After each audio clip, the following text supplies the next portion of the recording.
তেলিয়ামুড়া থানা এলাকায় সন্ধ্যা রাতে চুরির ঘটনায় তেলিয়ামুড়া থানা পুলিশের ভূমিকা নিয়ে উঠছে প্রশ্ন।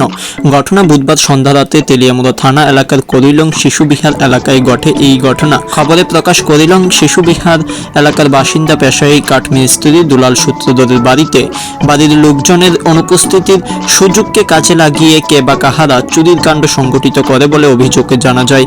বাড়ির মালিক দুলাল বাবু সহ ওনার পরিবারের লোকজন কল্যাণপুর কুঞ্জবন এলাকায় কোনো এক নিকট আত্মীয়ের বাড়িতে সামাজিক অনুষ্ঠানে যোগ দিতে গেলে ওনার বাড়ি সম্পূর্ণ ফাঁকা ছিল।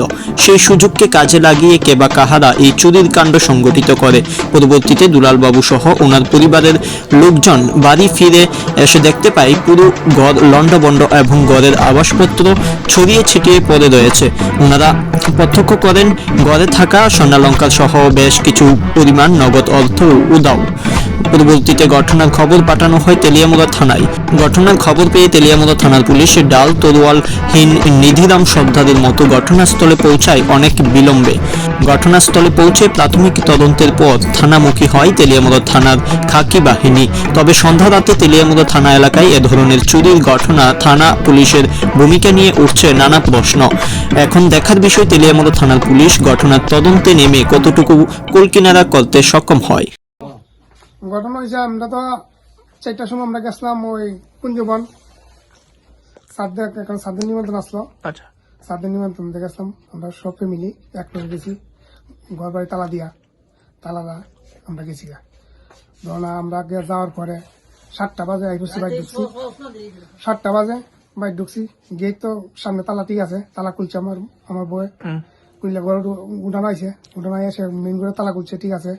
এরপরে মেন ঘরে তালা খুললে দেখে ঘরের মাঝখানে এই সমস্ত জিনিসপত্র লুটপাট কইরা ভাঙ্গে সিঙ্গে সব সাজাইতে রাখছে।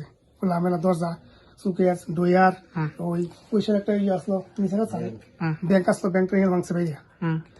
হ্যাঁ, এরপরে এর ভিতরে আসলো টাকা আসলো, ডয়ার আসলো 5,000 টাকা, আমার সুবিধ আসলো 5,000 টাকা, সোনে একটা সিন আসলো, একটা আংটি আসলো, মায়ের 2 জোড়া কানে আসলো, এবার নাগের আসলো। এরপরে নাইর আসলো একটা গলার আসলো একটা। অন্তত 1 ভরি স্বর্ণ হইব। সব মিলে আনুমানিক মনে করেন আপনার কত টাকার ক্ষয়ক্ষতি হয়েছে? সব মিলে প্রায় প্রায় লাখ টাকা তুলবই। স্বর্ণ ভরি তখন কত 90,000 টাকা ভরি। তাহলে আমার 10 নিচ্ছে না ক্যাশ, তাহলে 1 লাখ টাকা নিছে, 1 লাখ টাকার মতো নিছে। কি মনে করতেছেন, কারোর সন্দেহ হয়নি? মানে কারোর সন্দেহ না, আমি তো সন্দেহ দেখতেছি না। তখন তো আমি তো এমন কোনো মা কোনো আইতেছে না কেটা আইলো কেটা গেল। এমন তো আমার বাড়িতে অনেক দেড় লুক ঢুকে না। ঢুকলে আমি বুঝলাম, আমি তো কোনো লুক ঢুকে, কেউ লুক ঢুকে না। মেয়ে লুক টেয়ে লুক আইয়ে, পুরুষ লুক আইই না, হয় কোনো অনায় না। মিশা তো গেলাম নাই উদ্দা। কি নাম আপনার? আমার নাম হলো দুলাল সূত্রধর। কোন জায়গায় এটা করিলাম তেলিয়ামুড়া করলাম। তেলিয়ামুড়া করিলাম। আচ্ছা, কি মনে করতেছেন তেলিয়ামুড়া থানা পুলিশ ঠিকঠাক ভাবে মানে টহলদারি দিতেছেনি? যদি রাত্রেবেলা এরকম টহলদারি দিত তাহলে কি এরকম ঘটনা হইতো? তারা তো টহলদারি কি বলছে, তারা তো ফোন করা পরে না, এবারে আধা ঘন্টা পরে আসে, অ্যাডজাস্টমেন্ট লেখছে আধা ঘন্টা পরে আসে। কি মনে করতেছেন থানা পুলিশের ভূমিকা কি ঠিক আছে না? তারা কাজ করে না, তারা যদি ঠিকঠাক মতন তদন্ত করলে পারে জিনিসগুলো বাই করতো। তারা যদি করে, আমার তো জিনিসপত্র নিচে শাবল নিচে, চুরি আছে একটা চুরি নিচে, টেস্টারটা নিচে। মানে এটি আপনার ঘরের মধ্যে ওই যে যারা আইসলো তারা অ্যাঙ্গেল আনছে, অ্যাঙ্গেল আইন ওইটা বাইরে ভাঙছে, অ্যাঙ্গেল তো সারের নিচে সব নিচে আছে, টুকটাক জিনিসটা পাইছিল এটি নিচে গাড়ি তুললা, ওইটা আমরা একটু দেখতে পারি।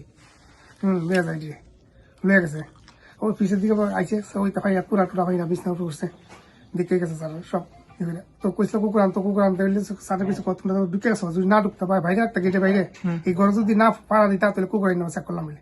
এটা তো অনেকে ভাড়া উঠে আসে লাগলো, ডগাইন না কোনো কাজ হতো না। ব্যুরো রিপোর্ট, অল টাইম খবর 24।